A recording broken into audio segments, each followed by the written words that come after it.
For today's video, gagawa tayo ng tinapay. At syempre, ito na yung mga kakailanganin natin.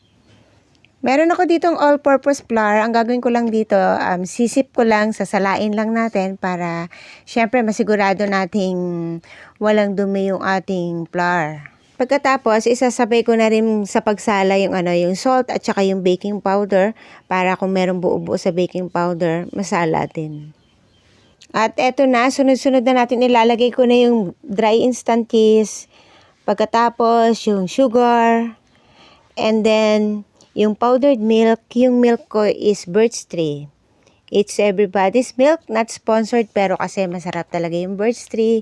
At ito yung talagang ginagamit namin dito sa bahay. So, gagawin lang natin dito, paghahaluin lang natin maigi. Ilalagay ko na rin yung evaporated milk. Syempre, ang aking milk ay Jersey. And then, lalagyan ko na rin to ng water. Pagkatapos, yung pinakalas, ilalagay na rin natin yung vegetable oil. So, ang gagawin lang natin ito, hahaluin na lang natin to ng maigi. Pagkatapos nito guys, syempre, ang gagawin na naman natin, magmamano-mano na naman tayong pagmamasa, no? So, gagawin natin manual kneading na naman. Siyempre, kailangan sisiguraduhin nating malinis yung kamay natin. Kasi gagamit tayo ng kamay. So, kailangan talaga sisiguraduhin nating malinis yung kamay natin. Nakapaghugas tayo maigi ng kamay. Kung napapansin nyo guys, medyo dry pa, diba, kulang pa sa tubig. Kasi nga, hindi ko naman binigla na paglagay kanina lahat. So, gagawin ko dyan, inuunti-unti ko talaga yung paglalagay ng tubig para hindi naman sumobra sa pagiging basa yung dough na ginagawa natin. Kaya maganda yung unti-unti lang. Kaya pag gagawa kayo nito guys, huwag niyong ibubuhos lahat kagad yung water. Kasi para matansya nyo, kailangan tatansyahin nyo yung paglalagay ng tubig. Huwag bigla-bigla talaga. So, ito okay na to. I-ready na natin to para dito na tayo sa table. Maglalagay na ako ng flour dito sa table para syempre hindi dumikit yung dough. Ganito yung itsura ng dough. Pag sa umpisa, magaspang, no? Yung texture niya. Tapos napupunit-punit yung dough. Mag-uumpisa na tayo magmasa. Syempre, pag mag-uumpisa pa lang magmasa, take it slowly. Huwag bigla-bigla kasi huwag mo kagad ilalagay yung lakas mo lahat kagad kasi mapapagod ka, no? So, medyo matagalan kasing proseso yung yung mano-manong pagmamasa. At pag nagmamasa ako dito banda sa malapit sa pulso, yun yung pinaka ididiin mo pag nagmamasa ka para siguradong mamasa ng maigi yung dough. Nung unang-unang try ko ng pagmamasa ng dough, hirap na hirap talaga ako, no? Napakahirap pala talaga nito kasi nga syempre mano-mano, no? Pero until now naman talaga mahirap talaga kasi syempre mamasahin mo ng napakatagal, no? So, pag nagmamasa ako ng dough, it takes 40 to 45 minutes. Ganun katagal talaga magmasa ng dough. Kasi nga mano-manong pagmamasa, lalo na kung gusto mong ma-achieve or gusto mong yung tinapay mo talaga is sobrang-sobrang lambot. So, minsan yun, nakadepende yun sa pagmamasa mo, no? Sa kung paano mo minasa yung dough. Pero kung sa mga electric mixer, bread maker, it takes 12 to 15 minutes lang. Okay na yung dough, ready na yung dough, no? Ganun naman ang ng kabilis pag sa machine mo ginawa yung dough mo. Kung mapapansin nyo, makinis na yung dough natin. Ibig sabihin nito malapit na to. At may ginagawa ako ditong test guys para malaman nyo kung okay na talaga yung dough. Yung ginagawa ko dito yung window pane. Hatakin mo lang yung dough mo pag hindi na punit at ganto na. Na-stretch na, di ba? So, ibig sabihin, ready na to. Pwede na natin itong paalsahin. Dito na naman tayo medyo mahihirapan sa pagpapaalsa kasi napakalamig po talaga ng panahon ngayon. So, anyway, nilagyan ko ng oil para hindi dumikit yung dough. And then, lalagyan din natin ng oil dito sa ibabaw para hindi mag-dry yung dough. At pagkatapos nito, tatakpan na natin at paalsahin na natin to. Sa pagpapaalsa, nakadepende sa weather. Pag mainit, mas madali magpaalsa. Pero pag malamig ang panahon, medyo matagal talaga magpaalsa.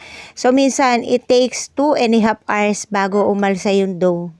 I-ready ko na tong molder. Lalagyan ko ng butter para mamaya pag nilagay yung dough, hindi didikit dito yung tinapay, no? So, eto na. Nag-double na yung size nung dough. So, ang gagawin ko lang dito, pipress down to get all the air out, to remove some of the gas bubbles. Importanteng ginagawa talaga to guys. Kaya kung mapapansin nyo yung iba pag bumibili ka ng tinapay, may nakakain kang tinapay na may mga pagkagat mo, may mga air pockets sa loob. Yun yung nagiging dahilan minsan, no? So kailangan i-release mo talaga yung yung bubble. So anyway, eto na imo-mold na natin tong dough.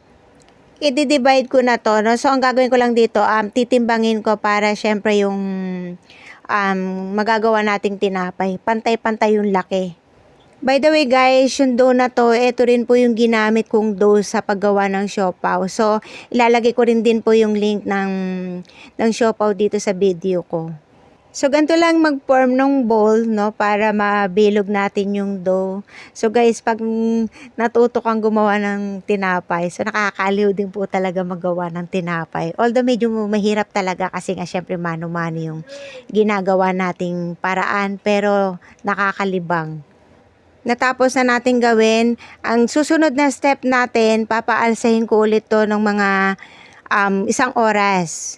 So, antayin lang natin after 1 hour, eto na, at i-ready na natin yung oven. At first, preheat your oven and then set your oven for 180 degrees Celsius and then bake it for about 15 to 20 minutes or until it's done. Habang inaantay kong maluto yung binibake natin na tinapay, gagawin ko na tong buttercream. So, meron ako ditong 1/2 cup butter. Gagamitan na natin ng hand mixer para syempre mas madali, no? So, ang gagawin ko lang naman dito, bibit lang natin until it's smooth. Pagkatapos, ilalagay ko na tong powder sugar. So, ganun lang naman gumawa ng ng buttercream. By the way guys, yung ginamit kong powder sugar dito, ito na yung homemade ko kasi nga no nakaraan, naubusan ako ng powder sugar, hindi na rin naman ako bumili. So ngayon, dahil gumawa nga ako nitong bread, nag-homemade lang ulit ako nitong powder sugar. Meron din po akong video ng powder sugar, so lalagay ko na lang din dito po yung link. So eto na, nilagyan ko ng vanilla para merong extra flavor. Tapos mix lang din natin ulit. So yun, pagkatapos ng tapos na. Ganito na yung itsura, smooth na yung ating buttercream at ready na to guys. Mag-ano na tayo ng tinapay, no? Kasi malamig na yung tinapay natin. So ito nag-grate pa ako ng cheese kasi ilalagay natin to dito sa ating bread. So ito na guys yung ating tinapay, ang ganda ng pagkakaluto, no? Ang ganda ng pagkaka-brown ng tinapay natin at saka almost perfect yung shape niya at malambot. So ang gagawin natin dito guys, papahira na natin to ng butter at pagkatapos syempre lalagyan natin ng cheese sa ibabaw. Habang ginagawa ko to guys, magte-thank you po muna akong sa inyong lahat, no? Maraming salamat po sa inyong lahat, no? Sa matyagang panonood sa aking channel. At syempre, kung bago ka sa channel ko, please don't forget to like and subscribe. And of course, don't forget to click the notification bell for new updates. I-try nyo na po itong gawin, promise. Masarap po talaga. Yung tinapay pa lang nito, masarap na talaga. Napakalinamnam ng tinapay, no? Sulit talaga guys yung pagod ko dun sa pagmamasa ng dough. Yun nga lang talaga, medyo mahirap talaga magmasa ng dough. Lalo na syempre mano-mano, no? Pero sulit kasi yung makikita mo namang reaction ng kids, ng aking hubby. Tuwan-tuwa sila kasi syempre masarap yung ginawa ko. So, i-try nyo na. So, that's it guys. I hope nag-enjoy kayo sa aking video for today. At syempre sana po, abangan nyo pa po ako sa mga susunod kong i-share sa inyo na video. Maraming salamat po talaga sa support na ibinibigay nyo sa akin. So lalo ako na-inspired, lalo akong sinisipag mag-share ng mga videos para sa inyo. So maraming salamat po sa panonood. Thank you guys for always watching my videos. Thank you and God bless everyone. Diyos mabalos. Bye-bye.